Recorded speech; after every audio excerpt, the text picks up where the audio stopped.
Today we see now in this lecture straight line. Straight line कालच्या lecture मध्ये आपण पाहिला लोकस ऑफ द पॉइंट्स म्हणजे जर पॉइंट्स जोडले तर त्या पर्टिक्युलर पॉइंटचा कर्व कोणता असेल ते पाहिला. मग सिम्पलेस्ट कर्व जो असेल दोन पॉइंट्सला किंवा दोन पेक्षा जास्त पॉइंट्सला जोडलेला तर त्या फॉर्मला आपण स्ट्रेट लाईन म्हणू. What is straight line then? The simplest locus in a plane is a line. म्हणजे आता सपोज हा प्लेन आहे, या प्लेन मध्ये दोन पॉइंट्स आहेत किंवा जास्तही असेल, त्यांच्या सरळ एक लाईन जर जोडली तर किंवा ह्या दोन लाईन्सला दोन पॉइंट्सला जर जोडला आपण त्या कर्वला आपण स्ट्रेट लाईन म्हणू. मग स्ट्रेट लाईन म्हणजे काय? A simplest locus in a plane is a line. मग आता हे जे दोन पॉइंट्स आहेत ह्या दोन पॉइंट्सला जॉईन केल्यानंतर ह्या लाईनचा जो स्लोप येईल, आता तुम्हाला माहिती आहे स्लोप म्हणजे काय, ही अशी लाईन काढली तर हा जो स्लोप व्हॅल्यू आहे ह्याला आपण स्लोप म्हणू, किंवा ही अशी लाईन काढली असेल तर ह्याला स्लोप म्हणणार. मग स्लोप काय आहे? Slope of a segment joining any two points on this locus. कोणत्याही लोकस मध्ये दोन पॉइंट्सला जोडलेल्या व्हॅल्यूला आपण स्लोप असं म्हणणार. मग स्लोपची व्हॅल्यू काय असते? ऑलवेज कॉन्स्टंट असते, म्हणजे 2 येईल, 4 येईल, -4 येईल, 5 येईल, पॉइंट मध्ये पण असू शकते.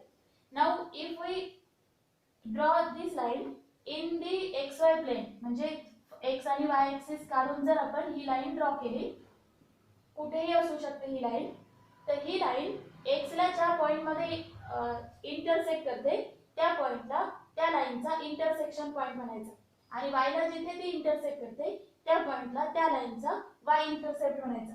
म्हणजे इथे सपोज हा पॉइंट x ऍक्सिस वरचा आहे, मग आपण त्याला म्हणणार 1,0, आणि हा पॉइंट y ऍक्सिस वरचा आहे, मग आपण त्याला म्हणणार 0,b.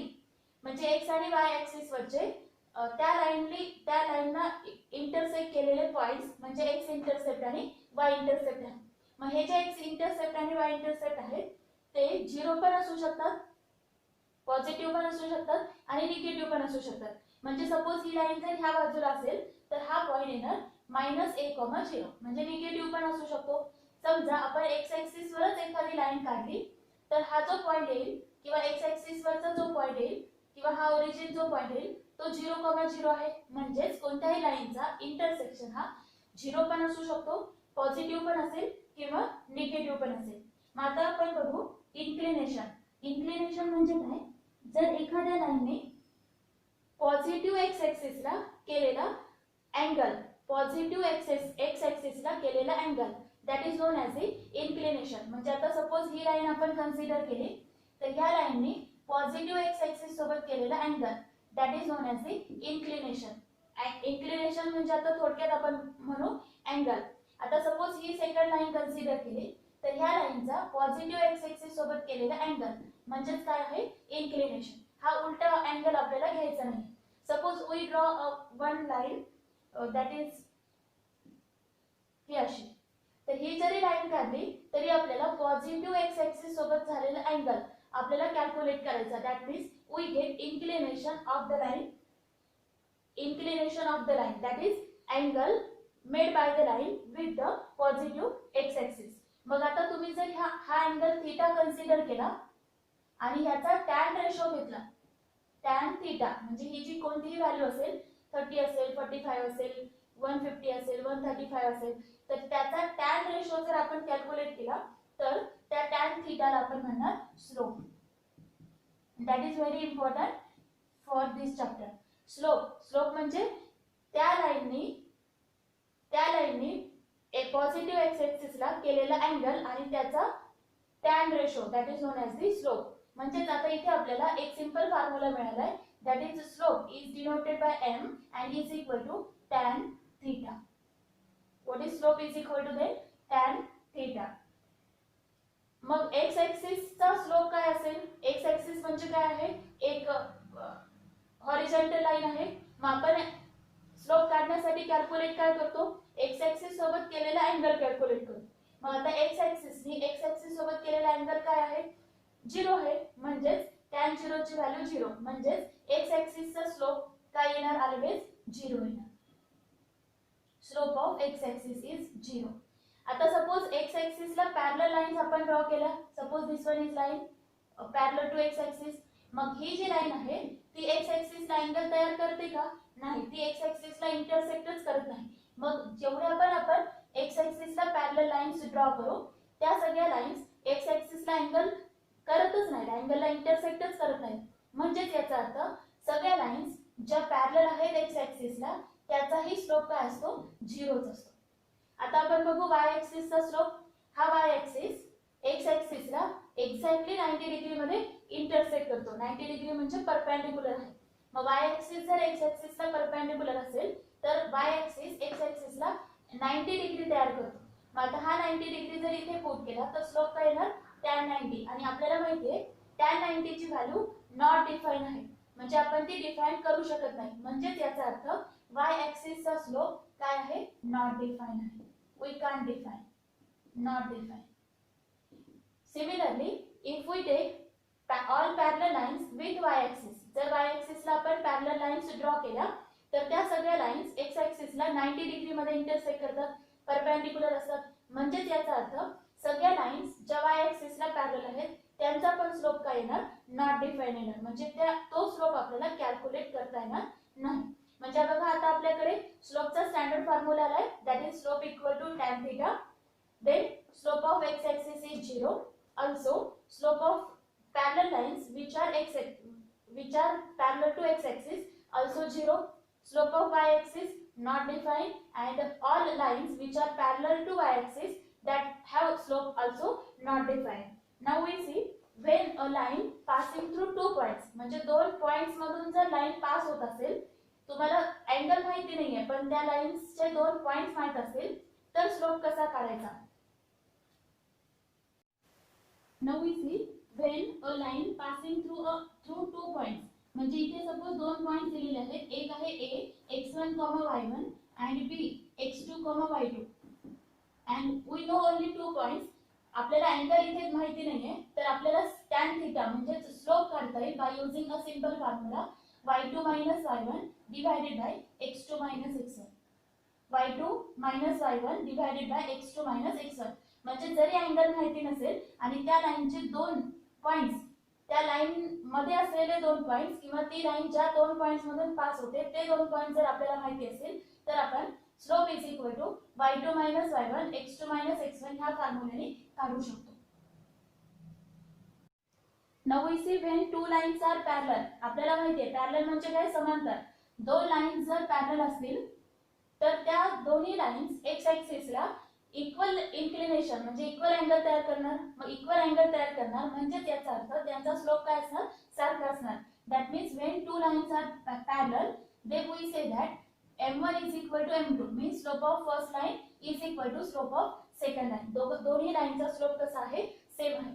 Similarly when two lines are perpendicular म्हणजे दोन लाईन जर एकमेकांना परपेंडिक्युलर असतील तर त्यांच्या स्लोपचा मल्टिप्लिकेशन -1 असतं.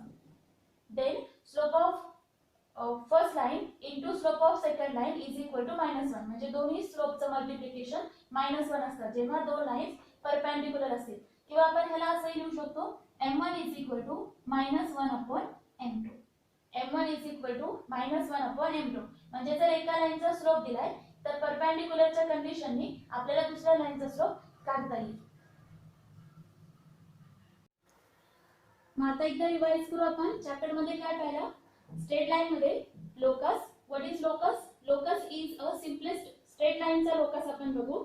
Locus is a simplest form of the plane म्हणजे दोन पॉइंट्सला जोडलेला simplest curve that is known as the line. त्याच्यानंतर आपण पाहिलं त्या लाईनने जर पॉझिटिव्ह एक्स ऍक्सिसला अँगल केला असेल तर त्या अँगलला आपण इन्क्लिनेशन म्हणू. And the ratio, tan ratio of that inclination is denoted bye slope that is equal to m म्हणजे tan theta. That means we can find slope by using the formula tan theta if that theta inclination is given. Then second we see when two lines passing through two points, suppose x1 y1 and b x2 y2, then the slope of that line is y2 y1 upon x2 x1. म्हणजे इन्क्लिनेशनच्या ऐवजी आपल्याला त्या लाईनचे दोन points माहित असतील तर आपण स्लोप काढू शकतो y2 y1 upon x2 x1 च्या फॉर्मने. Then we know if two lines are parallel, एका लाईनचा स्लोप m1 आहे, दुसऱ्या लाईनचा slope m2, then the slopes are equal if the lines are parallel. And then next, if the multiplication of slopes of two lines is -1, then we can say that the lines are perpendicular. म्हणजे दोन लाईन्सचा स्लोपचं multiplication जर -1 येत असेल तर त्या lines perpendicular असेल. then we see slope of x axis is always 0. Why? Because the angle made by x axis with the x axis is 0. Therefore tan 0 is 0 and slope of x axis is 0. Therefore all lines parallel to x axis have slope 0. म्हणजे x axis ला parallel लाईनचे सगळ्या लाईनचे slope 0 असतील. then slope of y axis, y axis हा x axis ला perpendicular आहे म्हणजे तो 90 डिग्री ला इंटरसेक्ट करतो x axis ला, म्हणजे तिथे त्याचा इन्क्लिनेशन आहे 90 डिग्री. tan of 90 म्हणजे नॉट डिफाइन असतं, म्हणजे त्याचा अर्थ slope of y axis is not define. Slope of y axis not define. now we see when on parallel lines to y axis, म्हणजे जर लाईन्स y axis ला पॅरलल असतील तर पॅरललच्या कंडिशनने स्लोप सारखा असतो, म्हणजेच parallel to y axis also slope not defined. म्हणजे y axis ला पॅरलल असतील अशा सगळ्या लाईन्सचा स्लोप नॉट डिफाइन असतो. मग आता आपण काही एक्झाम्पल्स बघू या दोन फॉर्म्युल्यांवरती. जर अँगल दिलेला असेल म्हणजे इन्क्लिनेशन दिलेला असेल तर स्लोप कसा काढायचा आणि दोन पॉइंट्स दिलेले असतील तर स्लोप कसा फाइंड करायचा. Now we see example, find the slope of each of the line which passes through the following points. मग इथे दोन पॉइंट दिलेत आपल्याला a 2, -1, b 4, 3. या दोन पॉइंट्स मधून पास होणाऱ्या लाईनचे इक्वेशन आपल्याला फाइंड करायचे. मध्ये आपण हे दोन points a x1, y1 that is 2, -1 आणि b x2, y2 that is 4, 3 असं कन्सिडर कर. then we know this formula of slope, that is m is equal to y2 minus y1 divided by x2 minus x1. y2 is 3 minus y1 is -1, x2 is 4 minus 2, that is 3 plus 1 4 upon 2 is equal to 2. Means slope of the line passing through these 2 points is equal to 2. The second example is, if p is 2, 3 and r is 2, -1, then what is slope? Then again we consider the p is x1, y1 that is 2, 3 and r is x2, y2 that is 2, -1. Then we write slope, that is m is equal to y2 minus y1 divided by x2 minus x1. y2 is -1 minus 3 upon 2 minus 2. -1 minus 3 is -4 upon 0. -4 upon 0. आता आपल्याला माहिती आहे 0 ने divide होणार नाही.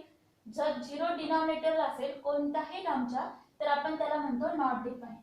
we can't divide by 0. 0 ने divide करता येत नाही म्हणून आपण नॉट डिफाइन. मग ह्या लाईनचा स्लोप काय आहे? Not define.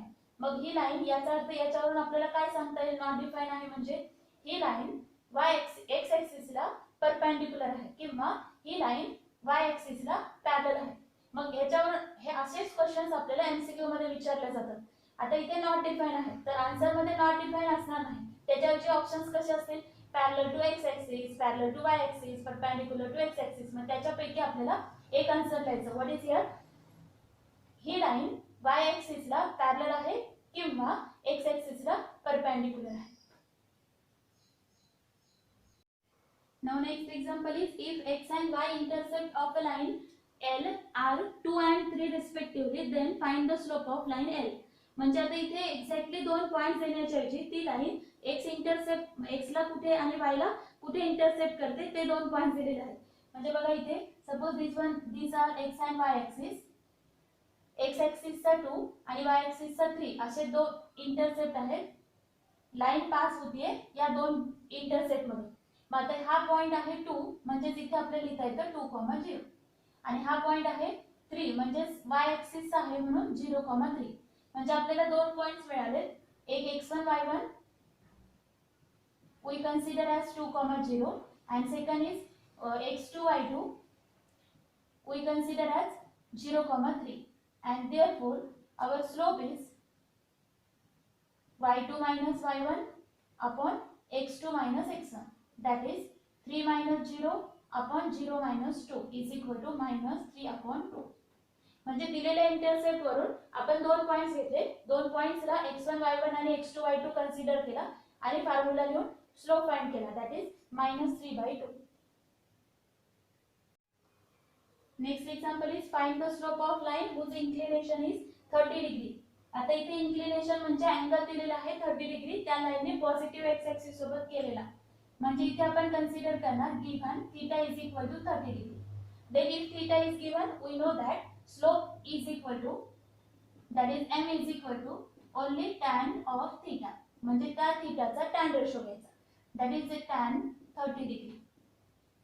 And the value of tan 30, we know that the value of tan 30 is 1 upon root 3.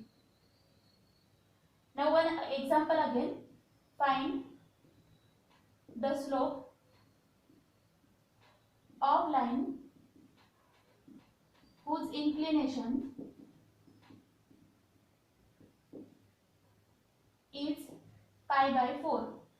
आता हे जे 30 डिग्री दिलंय त्याला डिग्री फॉर्म म्हणू आपण आणि पाय बाय 4 म्हणजे रेडियन. मग इथे theta is equal to pi by 4 radian मध्ये दिले. आपण त्याला डिग्री मध्ये कन्वर्ट करू किंवा पाय बाय 4 ची व्हॅल्यू आपल्याला डायरेक्ट येत असेल ते डायरेक्ट लिहू शकतो. पाय म्हणजे 180. कोणत्याही रेडियनला जर डिग्री मध्ये कन्वर्ट करायचं असेल तर 180 अपॉन पाय ने मल्टिप्लाय करायचं. पाय get cancel. 4 180 upon 4 is 45 degree. Then our slope is m is equal to tan theta, that is tan 45, and the value of tan 45 we know that is 1, means slope of the line whose inclination is pi by 4 is 1.